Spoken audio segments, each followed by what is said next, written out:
ایک طرف صورتحال یہ ہے کہ اسرائیل حملہ کر سکتا ہے کسی بھی وقت.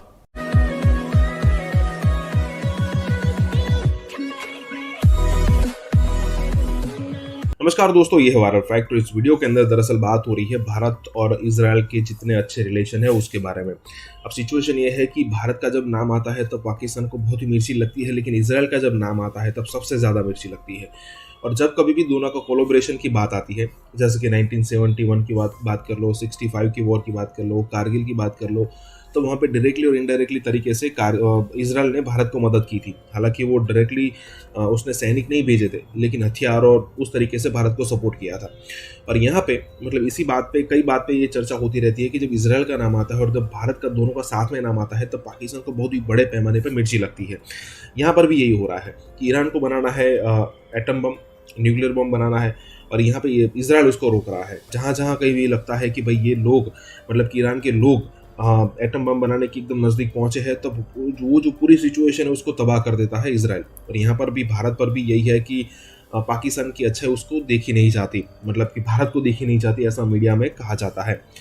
تو اسی کے ساتھ یہ ویڈیو شروع کرتے ہیں. امریکہ کا تو یہ کہنا ہے، جو بائیڈن صاحب کا یہ کہنا ہے کہ مذاکرات کی میز پر لانے کے لیے ایران کو ضروری نہیں کہ ہم پابندیاں ان کی ختم کریں، پابندیاں ان پہ عائد رہیں گی. 21 فروری کی ڈیڈ لائن بھی سامنے آئی ہے. نہیں، یہ تو ایک پہلو ہے نا. وہ تو امریکی وزیر خارجہ نے خود کہا ہے، اینتھنی بلنکن نے، کہ چند ہفتے میں ایران ایٹم بم بنا سکتا ہے. دیکھیے امریکہ اور طرح سے دیکھ رہا ہے معاملے کو، اسرائیل اور طرح سے دیکھ رہا ہے. جی، امریکہ بھی یہ چاہتا ہے کہ وہ نہ بنائے ایٹم بم، اسرائیل بھی یہ چاہتا ہے. ٹھیک ہے، لیکن اسرائیل یہ کہتے ہیں کہ ایٹمی تنصیبات کا سرے سے وجود ہی نہ رہے. نہیں، ان کا جو وہ تو یہ وہ ذرا وہاں کہہ رہے ہیں، اور ان کا تھنک ٹینک کہہ رہے ہیں، ان کا میڈیا کہہ رہا ہے. ایک اسرائیلی وزیر نے جرمن میڈیا کو انٹرویو دیا اور کہا آپ کا کیا خیال ہے، ہم صرف دعا کریں گے، دعا پہ اکتفا کریں گے، ہم ہر مؤثر اقدام کریں گے.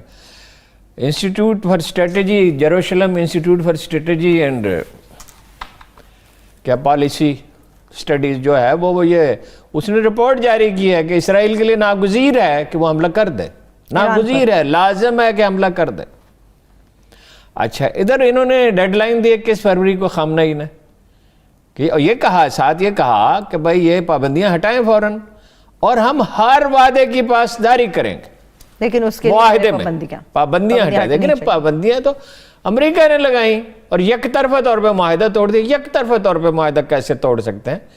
یورپی یونین تو اس کے حق میں نہیں تھی، چین تو اس کے حق میں نہیں تھا، روس تو اس کے حق میں نہیں تھا، اور یہ سارے لوگ فریق تھے نا معاہدے میں.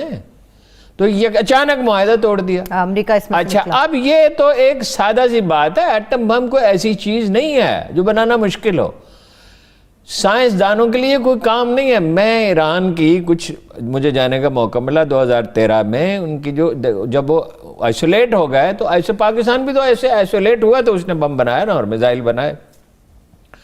فرق یہ ہے کہ ہمیں چین کی سپورٹ مل گئی. ترک بھی بنانا چاہتے تھے ایک زمانے میں، بعد میں انہوں نے یہ ارادہ ترک کر دیا. انہوں نے سمجھا کہ اس کی پولیٹیکل پرائس بہت بڑی ہے، ڈی اسٹیبلائز ہو جائے گا، کیونکہ یورپ کے دھانے پہ بیٹھے ہیں. یورپ سے قدیم دشمن 21 یورپین ممالک پہ ترکوں نے حکمرانی کی ہے، 21 پہ، اور وہ تو بھول نہیں سکتے نا اس کو. تو وہ جب آتے تھے یہاں مشورہ کرنے کے لیے تو جنرل ضیاء الحق کہتے تھے انہیں اچھے اچھے کھانے کھلائیں اور گھمائیں پھرائیں، سیر کرائیں، انہیں خوش رکھیں. اس لیے کہ پاکستان اس کا متحمل نہیں تھا. جہاں کہیں کوئی چھوٹی سی بھی کوتاہی ہوئی اس کی ہمیں بڑی قیمت بڑی پرائس ادا کرنی پڑتی ہے. تو وہ تو اسرائیلی جو ہیں، وہ اسرائیلی میڈیا بھی کہہ رہا ہے، میڈیا میں اس طرح خبریں خود بخود تو نہیں چھپ جاتی، لیک کرائی جاتی ہے نا. اسرائیلی کیا کہتے ہیں کہ جی ایران اگر بنا لے گا تو ہمارے تو وجود ہی خطرے میں ہے. تو آپ کے ایٹمی پروگرام سے دنیا کے امن کو کوئی خطرہ نہیں ہے، جس کا آپ اعلان ہی نہیں کرتے، تسلیم ہی نہیں کرتے. جو سوچتے ہیں کہ ایران پہ حملہ ناگزیر ہے. یہ ایران اگر بنا لے تو جرم ہے. بھائی ایٹمی اسلحہ ختم کرنا تو ساری دنیا ختم کرے نا، وہ تو ایک بین الاقوامی معاہدہ ہونا چاہیے. پاکستان کا یہی موقف رہا ہے نا، سی ٹی بی ٹی پہ یہی موقف تھا نا جب وہ یہ امریکی دباؤ بڑا شدید تھا. اور اس وقت ہمارے بہت سے دانشور، بڑے اچھے اچھے لوگ بھی تھے ان میں، جو یہ کہتے تھے کہ سی ٹی بی ٹی پہ دستخط کر دیں، کوئی حرج نہیں ہے. مطلب جب بھی امریکی دباؤ ہوا اس کو مان لیا جائے. اس وقت ہم لوگوں نے سٹینڈ لیا, بہت سے لوگوں نے, کسی ایک آدمی نے, کہ اپنا یہ کیسے ہو سکتا ہے, ایٹمی تنصیبات کے معائنے کا مطلب یہ ہے کہ پاکستان اپنا یہ آپشن ہی ختم کر دے. پلیٹ میں رکھ کے ان کے سامنے ہر چیز لائی ہے. ٹھیک ہے نا, پاکستان ویسے ایٹم بم بنا چکا تھا. ٹھیک ہے نا, یہی کمال ہے کہ ہم نے ساری دنیا کی مزاحمت اور مخالفت جب اپرچونٹی دی, جب بے نظیر پہلی دفعہ ISI کے دفتر میں گئی تو انہیں بتایا گیا کہ ISI جیسی تنظیم وجود میں لانے کے لیے ایک بڑا کرائسس, ایک حالات, ایک اپرچونٹی چاہیے ہوتی ہے, وہ پھر نہیں ملے گی اگر آپ اس کو ختم کر دے گا. تو وہ ISI کے صرف پولیٹیکل رول ہی غلط ہے نا, باقی تو اس کے بڑے کارنامے ہیں, اور وہ ہماری پہلی ڈیفنس لائن ہے. اور ایٹمی پروگرام پھر بے نظیر نے اس میں میزائل پروگرام میں بے نظیر نے پرسنلی اس کی کچھ خدمات ہیں جس کی تفصیل بتانا مناسب نہیں, ہر ملک کے کچھ سیکرٹس ہوتے ہیں, مگر انہوں نے ذاتی طور پہ کچھ کام کیا اور بڑا رسک لیا اس کے لیے. اور بے نظیر تو امریکہ کو ٹال دیتی تھی, بظاہر اس کی بات کرتی تھی اس کے حق میں, لیکن پریکٹیکلی وہ یہ نواز شریف کی طرح نہیں تھی. نواز شریف تو پریکٹیکلی بھارتی بالادستی مانتے ہیں نا, اور ذاتی تعلقات چاہتے ہیں. محترمہ نے کچھ سٹینڈ لیا تھا. ہاں, تو وہ قرآن مجید کہتا ہے کہ جو مشرقین سے مراسم رکھے گا, انہیں ترجیح دے گا, وہ پچھتائے گا. لیکن خیر نواز شریف کو اس سے کیا غرض ہے, وہ قرآن مجید کیا پڑھنا, کبھی کوئی کتاب زندگی بھر نہیں پڑھی میرا خیال ہے, ایک بھی. اینی ہو, وہ یہ ہے ایران جو ہے وہ ایک طرف صورتحال یہ ہے کہ اسرائیل حملہ کر سکتا ہے کسی بھی وقت. ٹھیک, اسرائیل ہے اصل پرابلم.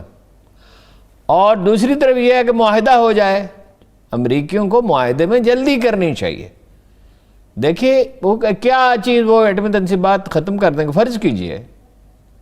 اول تو یہ نہیں ہو سکتا ایٹمی تنصیبات ساری وہ ختم کر دیں گے اور وہ کچھ بھی چھپا کے نہیں رکھیں گے. جو چیز سیکھ لی جاتی ہے, میں نے سائیکل چلانی سیکھ لی, اس کو کیسے ختم تو ان لرن کیسے کوئی کر سکتا ہے اس کو؟ اگر ایران موجود ہے, اور ایران تو موجود ہی رہے گا, تو چند برس میں پھر بنا لے گا. اور کیا دنیا پہ اسرائیل جو ہے پورے مڈل ایسٹ پہ قبضہ کر لے گا؟ یہ تو ممکن نہیں ہے. آخر اس کا رد عمل ہوگا دنیا میں. تو معاہدے میں پاکستان کا ایک رول ہو سکتا ہے, بہت بڑا نہ صرف مگر ایک رول ہو سکتا ہے. اس وقت امریکہ اور ایران کے درمیان بات کرنی چاہیے. ایران سے یہ کہنا چاہیے کہ اس وقت آپ یہ کام نہ کریں, اور ایرانی تو خیر اس کا اعلان ہی کر چکے ہیں کہ ہم تو پاسداری کریں گے. اور امریکہ سے یہ کہنا چاہیے کہ معاہدے میں تاخیر کیوں کرتے ہیں آپ, اس سے تو مسئلہ پیدا ہوگا.